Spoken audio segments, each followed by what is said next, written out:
being gay is kind of something that just affects almost anything and everything that you do. The way you meet people, the way you react to people, the way you compose yourself in public. It's because you're always aware that someone who 1 minute is nice to you could just suddenly flip just the moment they are aware that, oh, this person might be gay. So it's being gay in Nigeria is just kind of like, it's this constant awareness of self, because you know that at any moment things could just go left.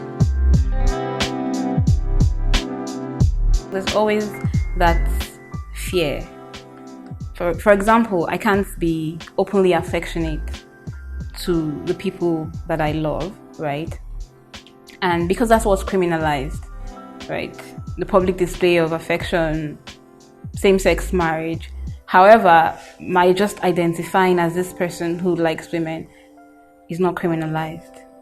And so we have that tiny thing. And I'm so quick to remind people that just me identifying as this is not a crime, right? However, many people don't know that. So homophobes jump on that. Oh, you're a lesbian, you're this, 14 years. A lot of people tell me I'm in danger, like my subscribers, for example, my YouTube subscribers, they write me, they send me emails. I don't think any month will go by that I don't get a, oh, I'm worried about you, are you going to leave Nigeria message? I get that frequently.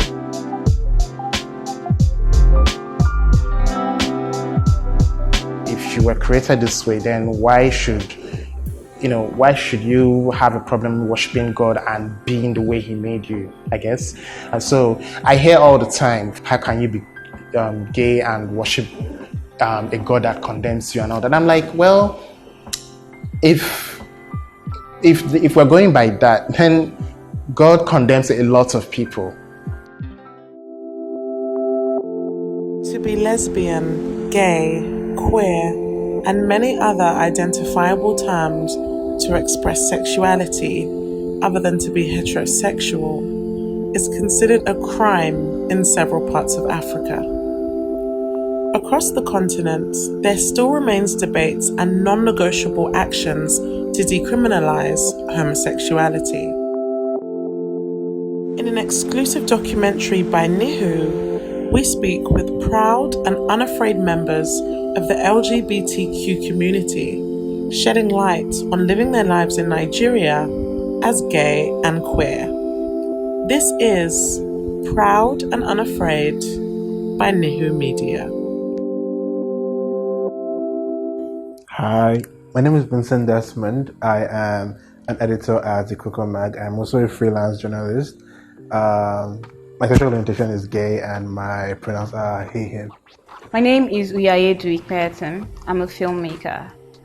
My pronouns are she, her, and I'm queer. Hi, my name is Amara. Amara the lesbian, and I'm a videographer, blogger, photographer, queer woman living in Nigeria, living and existing in Nigeria. Hi, I'm Walter Ude. I'm an editor and a vlogger. I have a YouTube channel that I co-host with a friend where we talk about LGBT issues that affect the Nigerian queer community. And I am gay. I like the word queerness, and it's because everyone who identifies as queer can create a meaning for themselves, what it means to be queer for themselves. I like it because it doesn't box you in. It recognizes that sexuality can change, or gender also can change, can be fluid, can be different things to different people. So I like the lack of restrictions that come with the word queer. I don't know that there was a moment for me, because I'd always been attracted to women.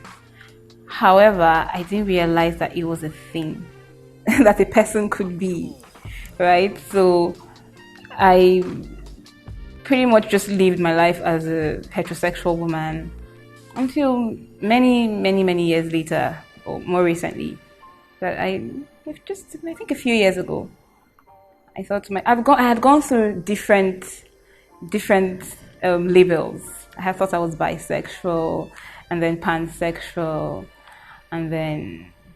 So now it's just queer. Many of my friends call me lesbian, which I don't mind at all. I sometimes identify myself as lesbian as well, but off the top of my head, I would just say queer, yeah. I grew up with an abusive father, so that was pretty hard to maneuver growing up. So before I started putting out content out there and talking to the world about myself, I was talking to myself about myself. I was talking to my books, my journals about myself, but never really knowing what exactly I was or why I was different. I didn't even start dating or talking to girls until college. So I was pretty much straight appearing, dating boys, writing letters to boys, just getting my heart broken. I was really, honestly, a very quote unquote normal girl until college. And I think college gave me the calm, the quiet, the sanity to want to articulate everything I was feeling and share with the world. But before then, I was just feeling a lot of things. I was going through a lot of pain and confusion and just growing like everybody was. I was just really very normal. I thought I was. I've been coming out to people for most of my life, even when I feel like I don't really need to. But I think the most important coming out experience I've ever had was coming out to my mom. It was an experience. But my mom and I are very close growing up. But when I came out, it kind of created this rift between us. There's this, my only son is gay, and it's all these expectations, all of these things that she had planned out in her head for me, and this realization that most of them won't come true. So I feel like she reacted violently because of all those expectations. It was horrible. I think at some point she kind of threatened to call the police on me and everything. Yeah, but eventually I kind of moved out, and that independence kind of helped reset the relationship and helped because when you're defining your relationship when you're away and there's no power held over you, it kind of helps. So yeah, I think coming out to my mom was the most important coming out experience for me. Every other person, at some point I kind of stopped coming out to people. Everyone knows me as a gay man, so that kind of made coming out pointless for me. I was becoming increasingly more sure of myself. But then every time I went to church and came out, I felt really unclean. And I didn't like that. It wasn't anything they particularly said. It was just the whole atmosphere, I guess, and just the whole righteousness going on in church that made me, anytime I left church, I felt like I was doing something terrible. But then I would now spend the week reaffirming myself and letting myself know that, okay, but you're a good person, you're just gay, you didn't kill anyone, you just love someone, or you just want to be with people, I will spend the week reaffirming myself and then go to church on Sunday, and then it's okay, so what is going on? At the point, I found myself trying to sort of rationalize, make the sense of uncleanness kind of on myself by saying, okay, maybe I'm bisexual, and so maybe I am attracted to women as well, so it will make it a little bit nicer if I go to church and I come. But it didn't help. I don't know what it was. I guess it was psychological on some level, but and so I didn't like dealing with that. And then it came to a head when, after the anti-gay law was passed in 2014, and I went to church the Sunday after that happened, and it's insane. They were rejoicing. It was a sermon they were giving as to what's the good thing that Jonathan had done for Nigeria, and I remember feeling so mad because I think that law was passed on a Tuesday, or it was within the week though, and between then till Sunday I had spent that time in so much fear, so much anxiety. I would be going to work and I would feel like homosexual was written on my face like a scarlet letter, and anybody could pounce on me and beat me up and stuff like that. I was so afraid.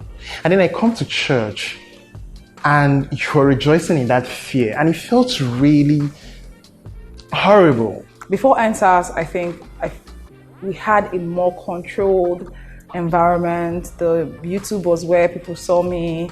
I wasn't really out and about. But after EndSARS, during the EndSARS, a lot of viral posts came, a lot of WhatsApp BCs happened, village women and market women, church women, just women, not women who wouldn't necessarily be on Instagram or YouTube, mothers, street boys, street girls who wouldn't necessarily have access to YouTube videos because of the data they will have to spend.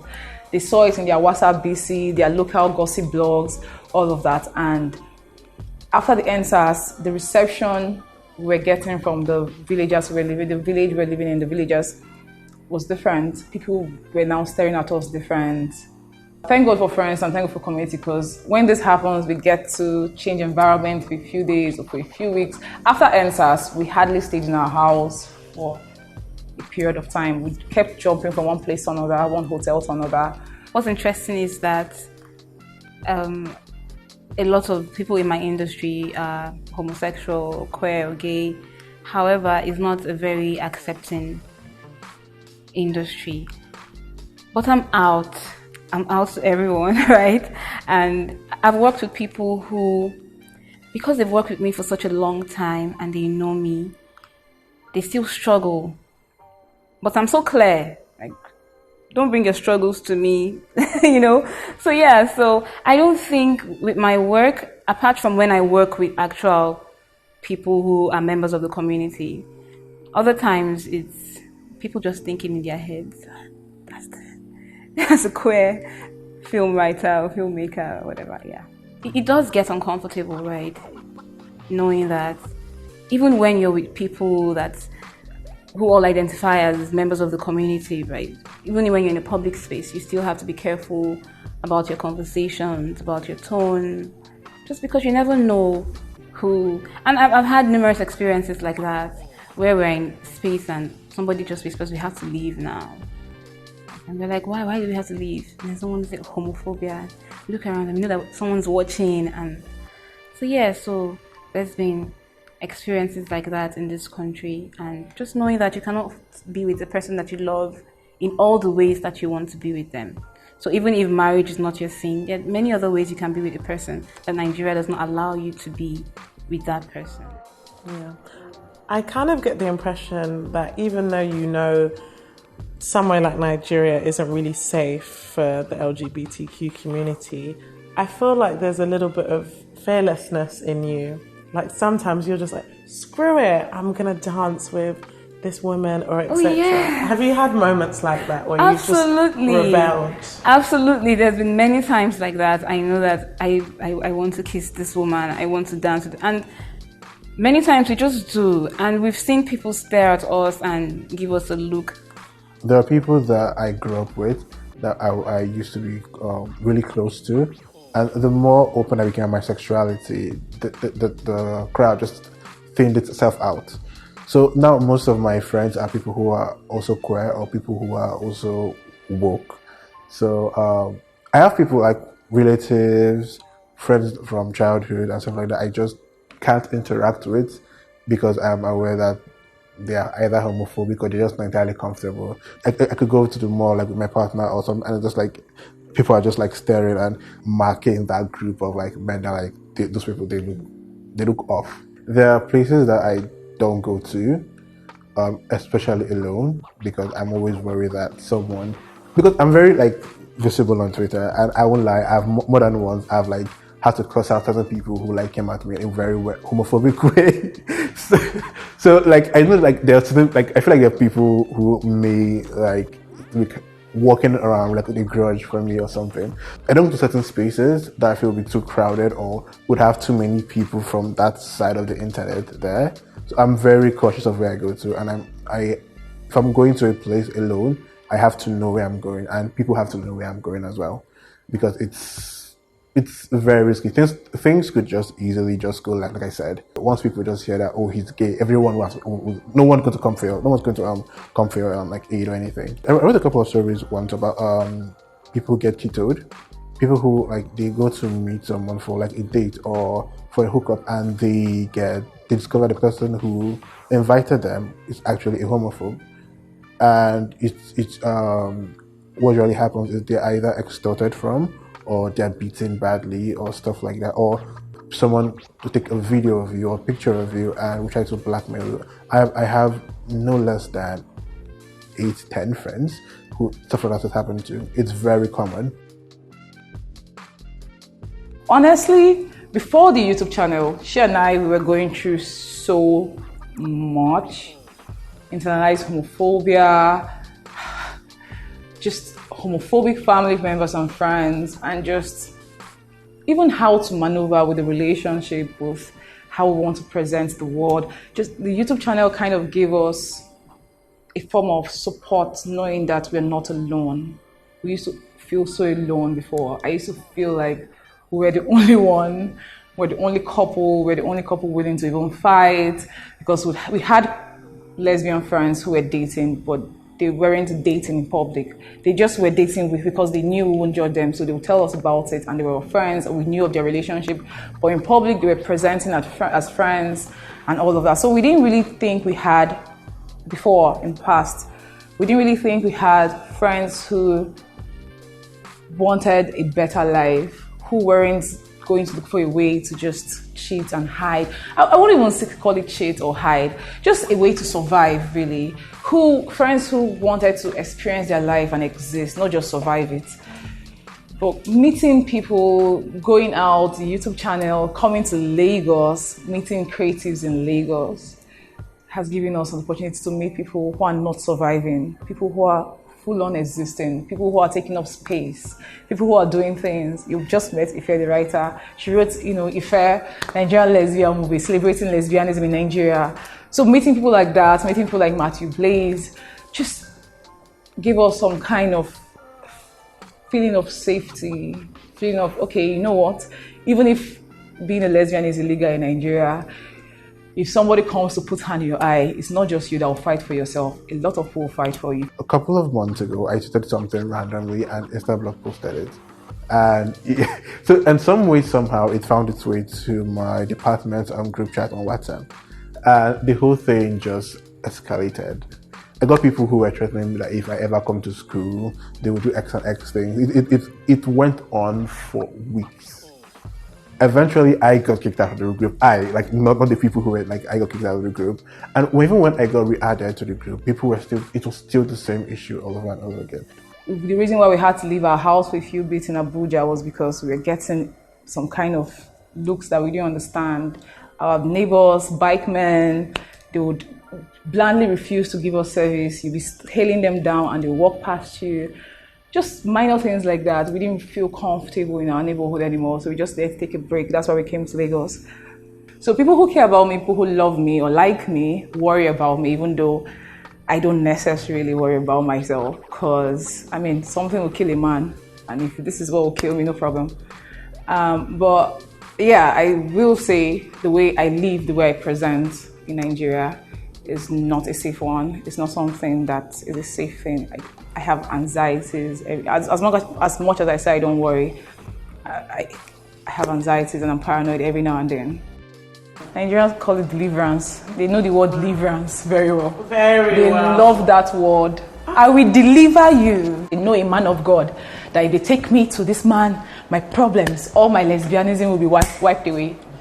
So yeah. Every day she asked me so many questions and I answered.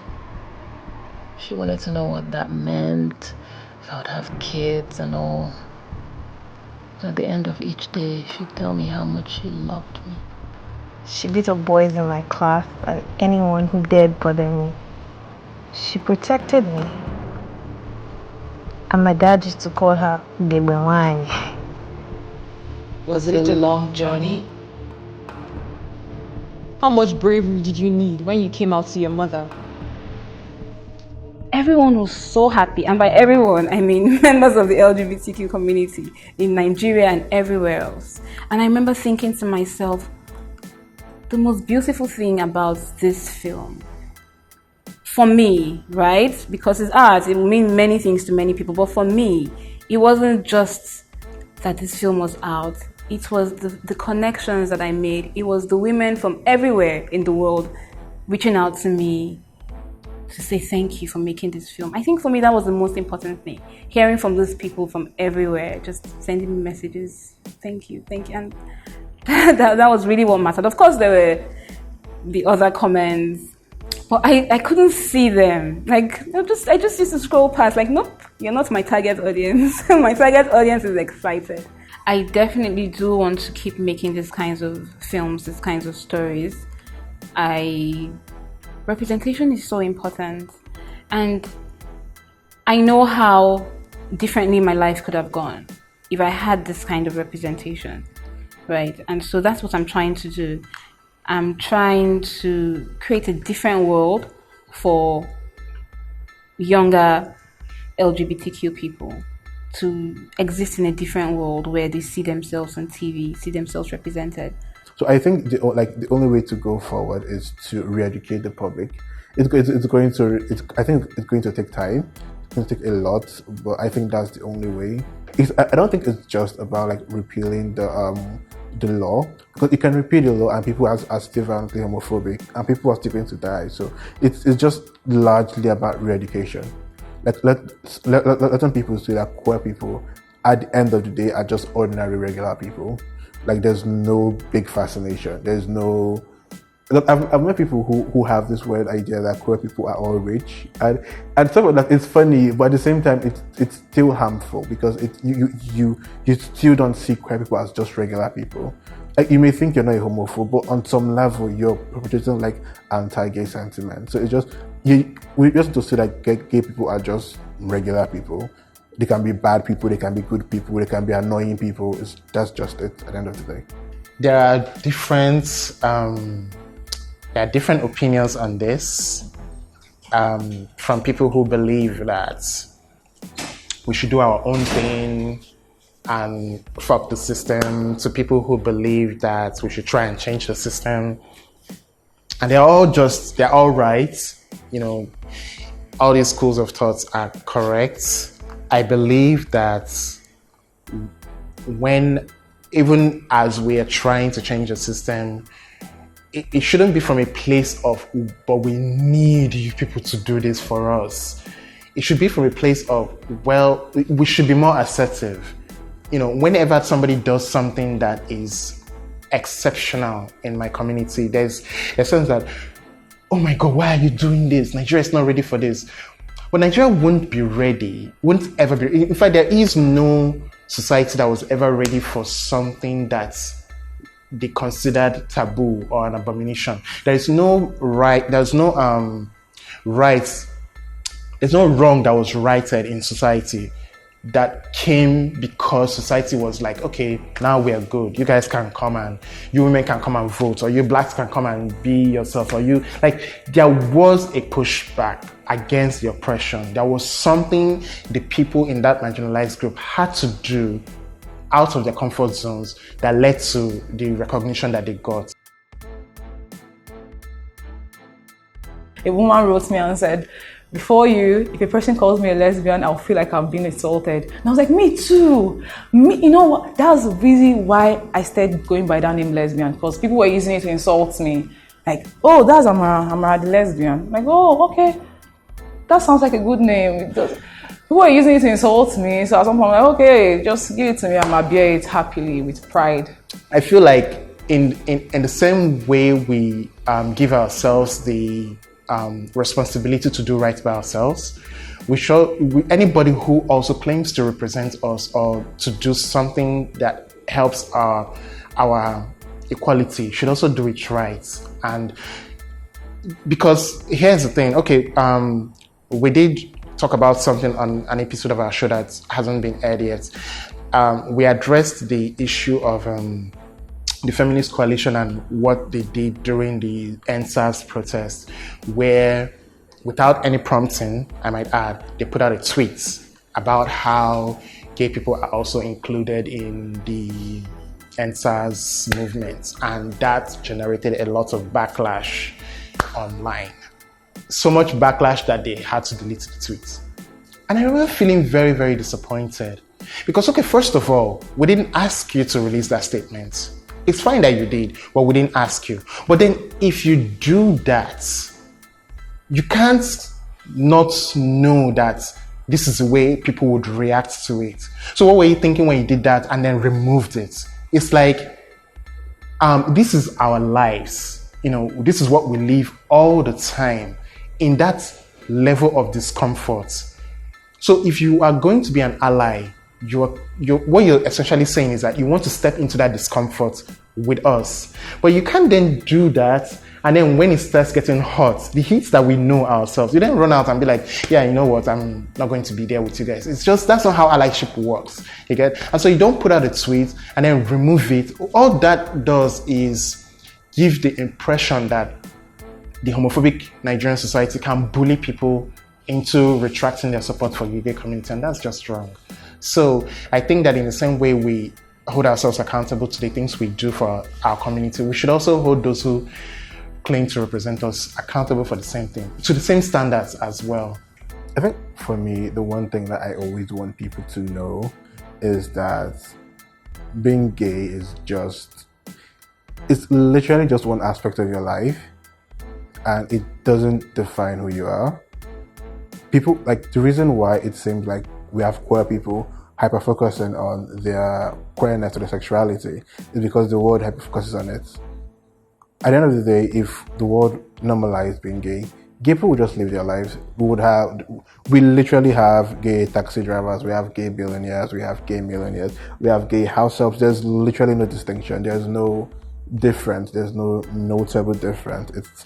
It's literally just a human being who's attracted to their own gender, and it's not that deep. Really, it's not that deep. It's not that serious. So I just wish the world would just realize that and just move on so can focus on like bigger issues, to be entirely honest. I think that's what I love most about being out there with, my sexuality, with my life, with everything, with my message, because I feel like at the end of the day, I'm trying to get queer women, queer babies, young lesbians to just accept themselves and just love themselves. That's all. That's everything behind the whole Amara lesbian channel, the vlog. That's the message really. Like, okay, you don't have to be ashamed of yourself, because I carried shame. My girlfriend carried shame for so long. A lot of us carried shame for so long. So right now, I think we are trying to attack the shame. We're trying to make sure that if the younger generation is going to have the chance, that they know that, shame is not supposed to be there. They're not supposed to be ashamed. They're not supposed to be ashamed. This is their life and they're supposed to live it.